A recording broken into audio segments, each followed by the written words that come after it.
디지털 성폭력을 예방하기 위해서는 먼저 개념을 파악해야 합니다. 성폭력이란 권력 또는 힘의 우위, 즉 물리적, 협박, 위계, 위력 등을 이용하여 성적 자기결정권을 침해하는 모든 행위를 의미합니다.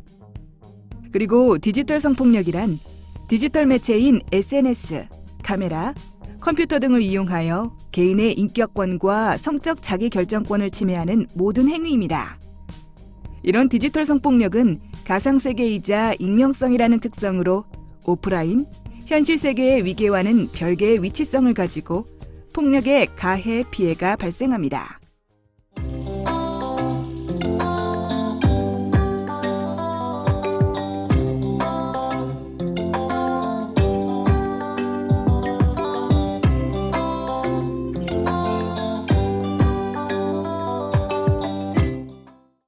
그렇다면 디지털 성폭력에는 어떤 유형들이 있을까요? 크게 오프라인과 온라인으로 구분하여 알아보겠습니다. 먼저 불법 촬영이 오프라인 성폭력에 해당됩니다. 이는 동의하지 않은 사진을 촬영하거나 소지하는 경우이며 동의하에 촬영하였으나 상대의 요청에도 삭제하지 않는 것도 성폭력에 해당합니다. 그리고 소지한 이미지나 동영상을 협박의 수단으로 사용하거나 개인 이미지를 강제로 획득하는 것 또한 성폭력이 됩니다. 이러한 불법 촬영은 불특정 다수를 대상으로 가해하는 경우가 많으며 동시에 여러 명의 피해자가 발생합니다. 그렇기 때문에 피해자들의 신고 의지가 확고한 경우가 많지만 증거, 피해 촬영물을 확인하고 확보하는 것이 어려운 편입니다.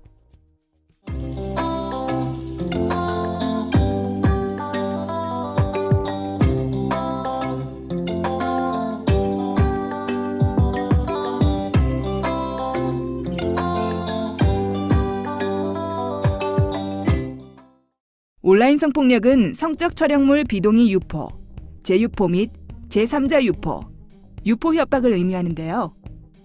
다시 말해서 온라인에 개인정보 또는 이미지를 유포하거나 성적인 사진을 보내달라고 강요하는 것은 온라인 성폭력에 해당합니다.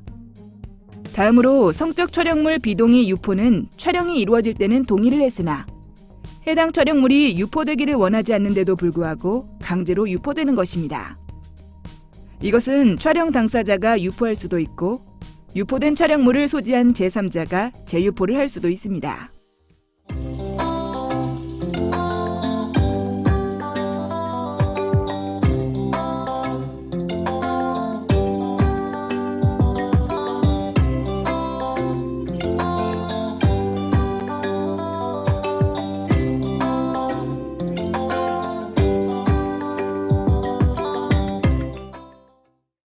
온라인 스토킹은 사이버 공간에서의 성적 괴롭힘으로 온라인상에서 일어나는 폭력을 보다 광범위하게 포함합니다.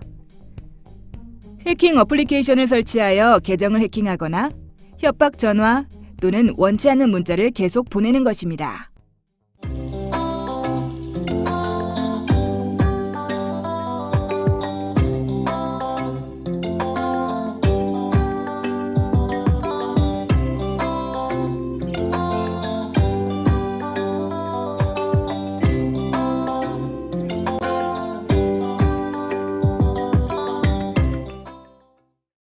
그렇다면 디지털 성폭력은 어떤 특성을 가지고 있을까요? 먼저, 가해 행위가 집단적으로 나타나며 시공간의 제약이 없이 가해가 가능합니다. 그렇기 때문에 어디서든 누구든 촬영하고 업로드, 공유할 수 있는 환경이 주어지며 대다수가 방관자 또는 가담자가 되기 쉬운 편입니다. 또한 디지털 성폭력은 빠르게 전파되며 피해 기록은 연속성을 가지고 있습니다. 그래서 다양한 플랫폼, 제목 변경, 편집 등으로 유통의 범위가 무한 확장되며 피해가 발생하면 영원히 끝나지 않습니다. 마지막으로 익명성과 비대면성의 특징이 있습니다. 이는 가해자가 느끼는 죄책감을 약화시키며 명백한 폭력이 일종의 놀이처럼 되어버리는 것입니다. 디지털 성폭력은 직접 대면을 하지 않는 특성에 따라 존재의 대상화가 쉽게 이루어지고 또한 피해자의 저항을 직접 접하지 않게 되면서 가해 행위에 대한 죄책감이 쉽게 무마됩니다. 성착취물을 제작하고 유포하는 가해자 중에서 10대와 20대가 왜 이렇게 많을까요? 한국 사회의 디지털 성폭력은 사회의 중요한 문제로 떠오르고 있으며 10대와 20대의 범죄자 비율은 매우 높은 실정입니다. 지금의 10대와 20대는 디지털 미디어와 함께 성장을 했습니다. 기존의 성폭력과 달리 디지털 성폭력은 가상 공간, 온라인 세계, IT 기기를 바탕으로 이루어지는 특성을 갖습니다. 이는 청소년들의 사회화와 세계관, 자아 형성에 영향을 미치게 됩니다. 또 한 개 이상의 매체를 소비하거나 다양한 방식으로 디지털을 활용하는 멀티태스킹 능력도 자연스레 습득하게 됩니다. 그리고 디지털 세대들은 디지털 안에서 그들만의 문화를 생성하고 공유하며 새로운 문화를 만들어갑니다. 이는 새로운 정보 및 통신 기술의 빠른 유통과 전환이 가능하면서 만들어지는 특성이라 볼 수 있습니다. 이러한 특성을 가진 10대들을 양육하는 성인들은 IT에 익숙한 그들을 이해하고 존중함으로써 디지털 성폭력에 대한 접근을 시도할 수 있습니다. 일상에서 어린이 청소년에게 무심코 이루어지는 성이중 규범적 교육에 대해서 생각해 볼 필요가 있습니다. 우리 사회는 성평등 의식이 지향해야 할 가치관이라는 것에 대해 동의하고 있습니다. 그런데 우리가 무심코 사용하는 표현들 또는 공유하는 편견들이 성이중 규범을 강화하고 있는데 여성은 성적 행위로부터 정숙해야 하지만 남성은 성에 대해 과감하고 성욕을 분출할 수 있어야 한다고 여겨집니다. 여성에게는 예쁘다는 식의 외모 평가를 주로 하고 남성에게는 잘한다, 씩씩하다 등의 능력 평가를 주로 합니다. 그리고 또래 집단에서 수월하게 과제를 수행한 여자아이는 상대적으로 더딘 남자아이가 그것을 할 때까지 기다리거나 기회에 양보를 요구받는데 이를 여성에게 훈련되는 수동성, 남성에게 훈련되는 적극성으로 볼 수 있습니다. 이러한 편견은 성장기 어린이 및 청소년들의 성의식을 차별적으로 형성하는 것에 지대한 영향을 미칩니다. 소년은 디지털 환경에서 다음과 같은 성폭력을 경험할 수 있습니다. 먼저 온라인에서 친밀한 관계를 맺은 경우 친밀함의 욕구를 악용합니다. 네가 예쁘고 널 사랑해서 성관계를 요구하는 것이라고 이야기를 하거나 경제적 취약성을 악용하여 성매매를 하면 큰 돈을 벌게 해준다고 이야기합니다. 그리고 어린이와 청소년의 호기심을 자극하여 별거 아니니까 한 번만 성행동을 해보라고 이야기하기도 합니다. 이렇게 청소년을 대상으로 하는 온라인 그루밍은 협박을 동반한 성착취로 이어질 수 있어 매우 위험합니다. 이런 상황에서 누구의 강요가 있었는지 아니면 본인이 스스로 조건 만남을 하였는지 이처럼 자발적인지 비자발적인지를 기준으로 청소년의 성착취 피해를 구분하려는 사회인식이 만연해 있습니다.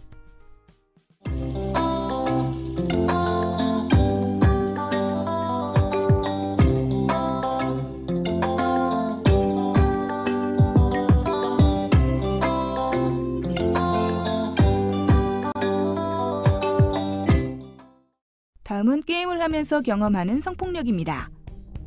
음성 채팅 기능으로 목소리를 내면 여자냐부터 시작해 오빠 소리 한번 해봐라, 신음소리를 들려달라는 요청과 몇 살이냐고 물어보며 만남을 요구하기도 합니다. 또한 고정된 성역할이 부여되는데요. 대부분 장군이나 영웅과 같은 역할은 남성이, 힐러 또는 내조를 하는 역할은 대부분 여성이 맡고 있습니다.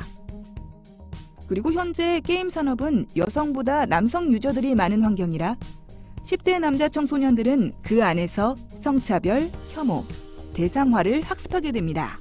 그러한 문화에 10대 남자 청소년들이 모두 동조하고 즐거워하는 것은 아니지만 지속적으로 그 문화에 노출이 될 때 성차별, 성역할 고정관념은 강화됩니다.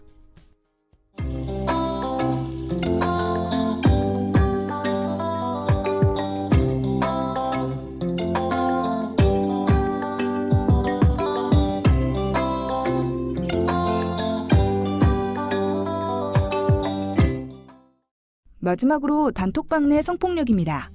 SNS상에서 비동의 촬영 등을 한 후 촬영물을 유포하거나 사진을 합성하여 지인을 능욕하기도 합니다. 또 단톡방에서의 성적 모욕 및 희롱 발생이 놀이문화로 소비되고 있습니다.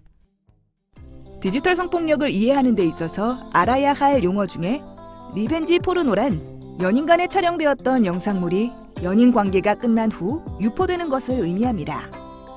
리벤지 포르노라는 표현에는 피해자가 보복을 유발할 만한 잘못을 저질렀다는 모종의 인식이 담겨 있으며 피해자가 먼저 잘못을 저질렀고 그래서 성폭력을 당해도 괜찮은 대상으로 인식될 수 있습니다. 그렇기 때문에 리벤지 포르노가 아닌 개인 간 성적 영상물이라고 표현해야 합니다. 또한 몰카, 몰래카메라라는 단어는 불법 촬영, 비동의 촬영을 가볍게 생각할 수 있고 희화화할 수 있어서 비동의 촬영물로 사용해야 합니다. 우리나라는 디지털 성범죄와 관련된 처벌이 약한 편입니다. 아동 성착취물을 제작 또는 유포해도 평균적으로 징역 3년 2개월에 불과한 형량을 받습니다. 이러한 솜방망이 처벌로 5명 중 4명은 징역형을 면하고 있는데요. 여성가족부의 2017년도 아동청소년 대상 성범죄 발생 추세와 동향 분석 결과에 의하면 아동청소년 성착취 영상물 성범죄자는 범행 전력과 피고인의 반성, 범행 시인, 피해자와 합의 등을 이유로 평균 형량이 줄어든 것을 알 수 있습니다. 법이 있어도 여러 이유로 감형이 되고 있음을 보여주는 예입니다. 그렇기 때문에 우리는 시민으로서 제도 마련에 적극 동참을 해야 할 것입니다. 이러한 솜방망이 처벌에 대해 개정의 목소리가 높아짐에 따라 법이 개정되었는데요. 자세한 내용을 살펴보겠습니다. 먼저 성폭력 범죄의 처벌 등에 관한 특례법 제13조 통신매체를 이용한 음란 행위에서는 자기 또는 다른 사람의 성적 욕망을 유발하거나 만족시킬 목적으로 전화, 우편, 컴퓨터 그 밖에 통신매체를 통하여 성적 수치심이나 혐오감을 일으키는 말, 음향, 글, 그림, 영상 또는 물건을 상대방에게 도달하게 한 사람은 2년 이하의 징역 또는 2천만 원 이하의 벌금에 처한다고 명시하고 있습니다. 이는 기존의 500만 원에서 2천만 원으로 개정되었습니다. 성폭력 범죄의 처벌 등에 관한 특례법 제14조 카메라 등을 이용한 촬영의 1항에서는 카메라나 그 밖에 이와 유사한 기능을 갖춘 기계장치를 이용하여 성적 욕망 또는 수치심을 유발할 수 있는 사람의 신체를 촬영 대상자의 의사에 반하여 촬영한 자는 7년 이하의 징역 또는 5천만 원 이하의 벌금에 처한다고 명시하고 있습니다. 이는 5년에서 7년, 3천만 원에서 5천만 원으로 개정된 것입니다. 성폭력 범죄의 처벌 등에 관한 특례법 제14조 카메라 등을 이용한 촬영의 2항에서는 제1항에 따른 촬영물 또는 복제물을 반포, 판매, 임대, 제공 또는 공공연하게 전시, 상영한 자 또는 제1항의 촬영이 촬영 당시에는 촬영 대상자의 의사에 반하지 아니한 경우 즉 자신의 신체를 직접 촬영한 경우를 포함한 경우에도 사후에 그 촬영물 또는 복제물을 촬영 대상자의 의사에 반하여 반포 등을 한 자는 7년 이하의 징역 또는 5천만 원 이하의 벌금에 처한다라고 명시하고 있습니다. 개정안에서는 자신의 신체를 직접 촬영한 경우도 포함되었습니다.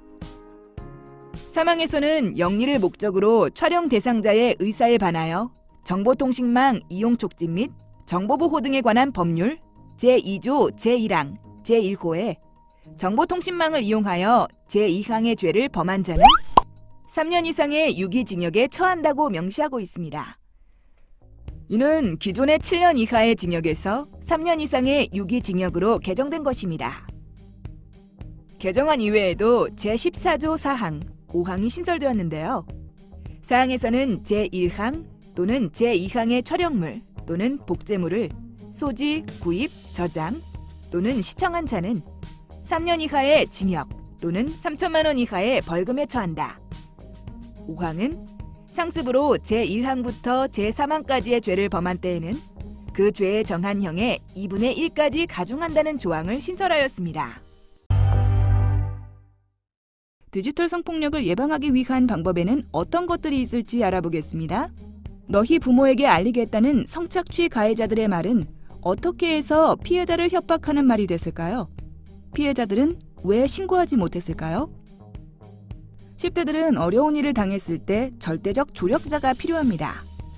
그리고 그 조력자는 가까운 어른, 즉 학부모, 교사가 되어줘야 합니다. 그런데 때로는 주변의 어른들을 조력자로 의지하기보다는 그들의 기대에 부응하는 존재가 되고자 어려운 상황에 처하기도 합니다. 이것은 아이들의 문제이기 이전에 어른들, 성인들의 문제입니다. 무심코 얘기했던 성차별적 발언, 성에 대한 부정적이고 금욕주의적 발언 등이 10대들에게는 자신을 평가하는 잣대가 되고 주변으로부터 성에 대한 부정적 낙인이 찍힐까 하는 두려움을 갖게 하고 그로 인해 정작 필요할 때 도움을 청하지 못하는 것입니다. 따라서 건강하게 잘 자라길 바라는 메시지를 전달하되 때로는 실수를 할 수도 있고 실수가 있었다면 바로잡고 다시 시작하면 된다는 메시지를 전해주는 것이 좋습니다.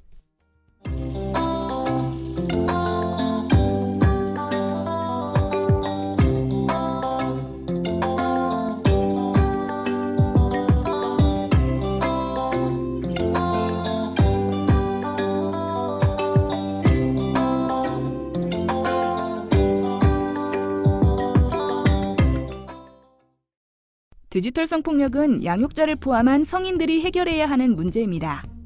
결국 성인들이 성에 대한 관점을 바꾸고 성문화를 바꿔야 해결이 가능하며 디지털 성폭력을 음지화하는 금지 또는 낙인의 방식 또한 버려야 해결이 가능합니다.